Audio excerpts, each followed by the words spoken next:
Several students who completed their studies at the Knox Community College in Spalding's Clarendon are crying as they have not received their degrees more than a year later. The students claim the delay is threatening their jobs and survival. We have the details in this report.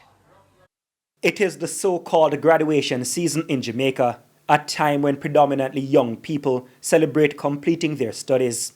But several past students of the Knox Community College in Spalding's Clarendon say they have been deprived of some of that joy by the institution. These students say they completed their programs in August 2021. Upon completing our course, we were informed that the degree would not have been issued to us up until January of 2022. To date, we are unable to get our degrees, and for that reason, we are getting the runaround. Every time we call, there's a different story. We were told that ratification was delayed for unforeseen reasons, and we would have gotten something in March. We were given 2 different dates, and to date, none of the dates have come through.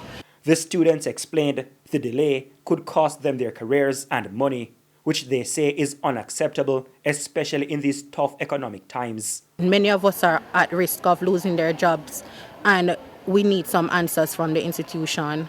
We have been promised on several occasions that something will be done, and to date, nothing has been done.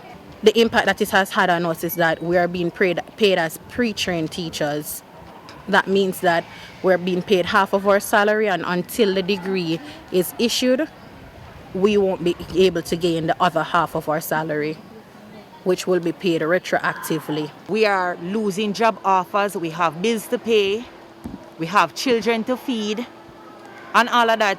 So we need to know what is happening. I have applied for a transcript from last year, October, and it didn't reach its destination, and I lost that job because of this. Attempts by our news team to speak with school officials were not successful. But students have since told us they received their transcripts, but they have again been promised another date in August to receive their degrees. Dwayne Anderson, TVJ News.